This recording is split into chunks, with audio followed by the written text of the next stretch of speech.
Ataukah ada semacam faksi-faksi di dalam internal kekuatan PDIP? Karena kalau misal kemudian kita cermati Bang Deddy Sitorus dan teman-teman ya, tentu memiliki kedekatan dengan Mas Hasto ya, Pak Hasto.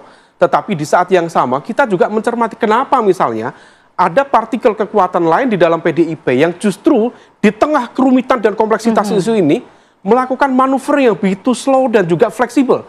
Kita tahu kemarin saat PDIP saling beradu argumen dengan Pak Jokowi secara tidak langsung, Mbak Puan justru dengan santai loh melakukan kegiatan bersama di Akademi Militer bersama dengan Pak Jokowi. Bahkan artinya apa? Terlihat nyaman begitu ketika datang. Nyaman sekali. Artinya apa? Ada basis dua kekuatan yang tampaknya memiliki orientasi aspirasi politik yang berbeda.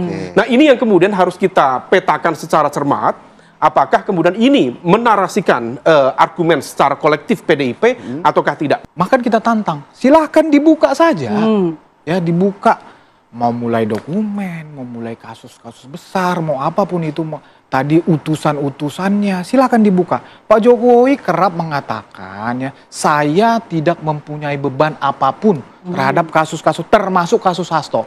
Ya, termasuk dokumen-dokumen tadi, Pak Jokowi udah berulang kali mengatakan, kalau keluarga saya terlibat, ada faktanya, ada buktinya, silahkan diusut.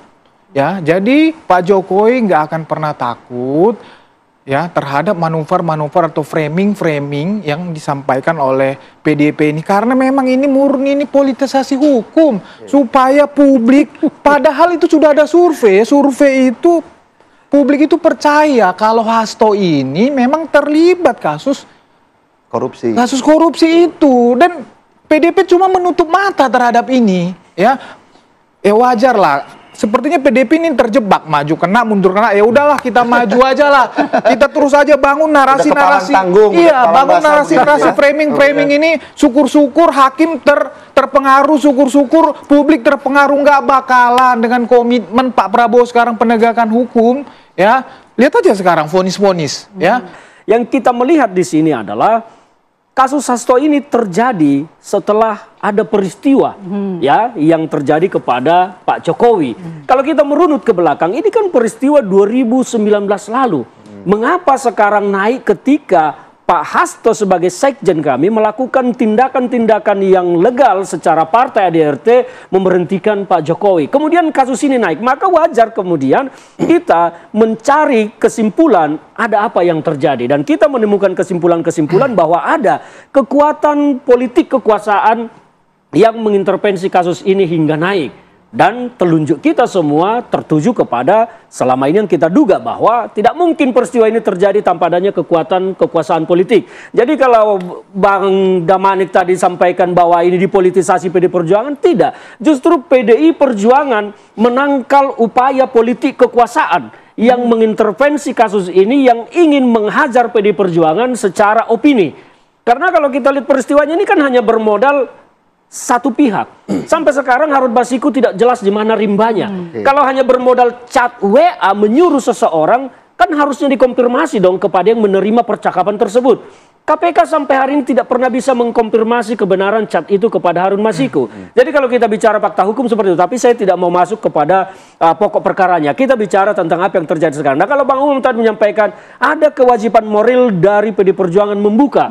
Betul, kita pasti akan memberikan pertanggungjawaban moral kita kepada publik. Kita akan buka ketika waktunya tiba. Kapan? Karena Pak Jokowi sendiri menantang. Sampaikan dong siapa orangnya. Kita justru menunggu respon dari Pak Jokowi sejauh mana dia akan berani menanggapi yang diberikan oleh PDI Perjuangan ini, informasi yang diberikan PDI Perjuangan ini dengan langkah-langkah yang konkret, bukan hanya bicara. Karena dalam teori juga orang yang kejepit ya biasanya suaranya akan jauh lebih kencang lagi. Jadi Pak Jokowi kalau kita lihat selama ini selalu dingin ya, kula. Tapi sekarang kenapa suara beliau agak naik?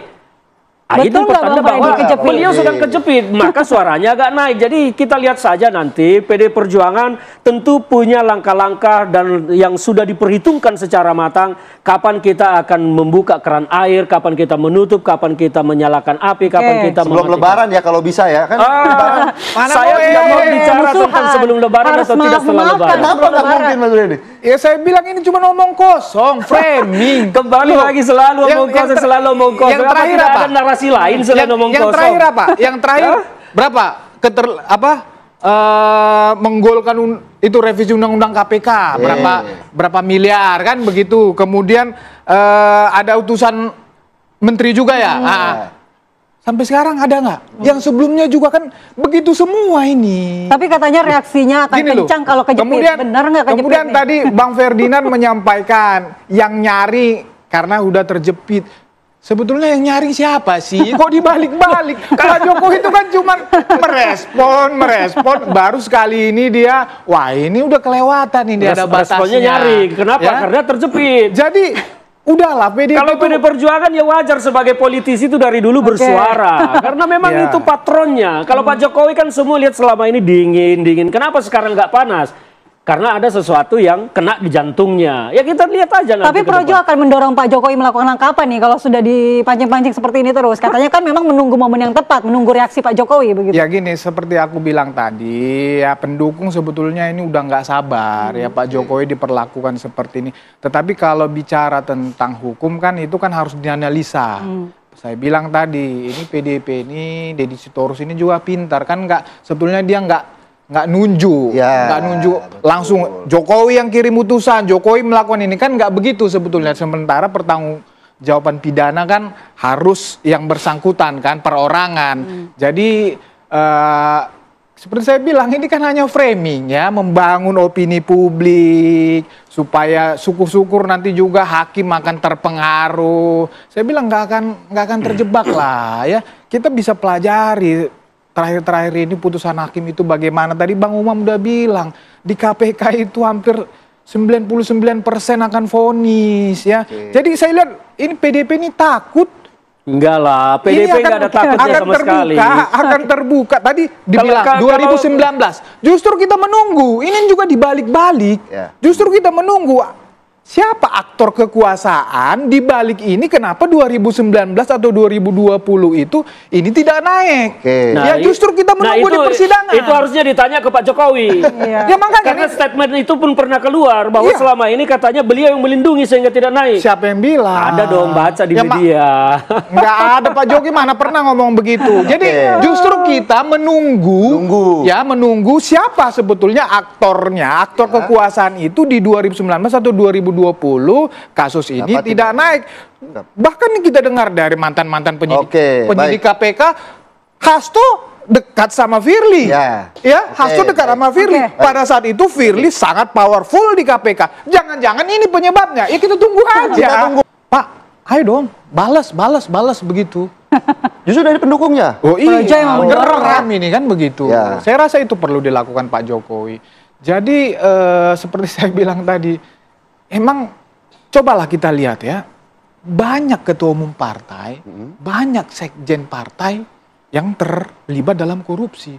Tapi tidak ada partai yang melakukan pembelaan begitu ekstrim kepada ketum ataupun sekjen partainya. Ada apa? Ada apa di balik ini? Tapi kan posisi sekjen memang sangat vital bagi dalam. Ya kan saya bilang tadi, ketum pun banyak, sekjen. Ada apa? Jangan-jangan memang takut. Atau mungkin ini menunjukkan soliditasnya tinggi. Ini bukan sekedar solidaritas, tetapi karena memang tidak ada korupsi yang dilakukan oleh Sekjen Hasto maupun Ketua Umum PD Perjuangan. Jadi kita melawan ini sebuah kriminalisasi yang kita lawan. Makanya kita keras. Intinya itu. Tanggapannya melihat bagaimana nih? Harusnya duduknya tengah. Saya menikmati dari tadi. Saya ini aja, pada satu basis tertentu statement Pak Jokowi itu menjadi sebuah pertanda titik kulminasi kesabaran beliau.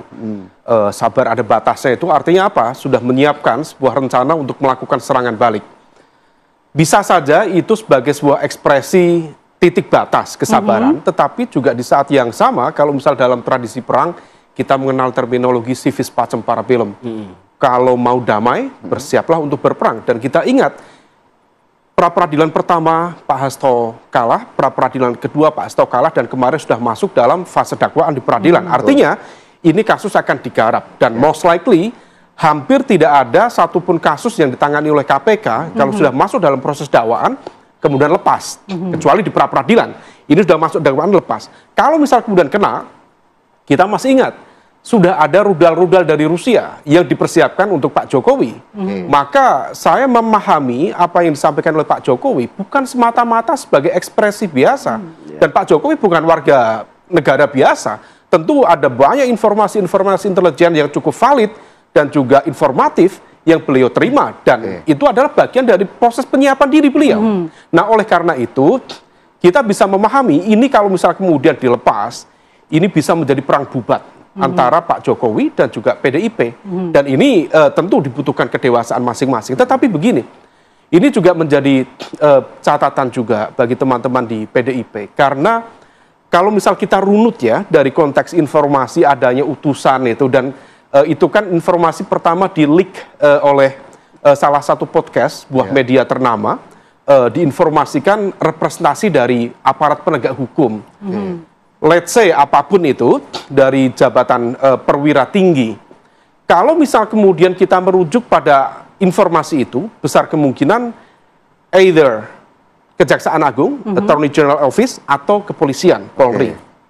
Apakah TNI memungkinkan? Who knows? Tetapi dalam konteks ini aparat penegak hukum informasi disampaikan. Kalau misal kemudian kita merujuk informasi spekulatif yang berkembang adalah Polri, maka kemudian PDIP memiliki tanggung jawab moral dan juga politik untuk mengungkap itu. Karena kalau misal kita merujuk juga di undang-undang ranah politik perang dengan komitmen.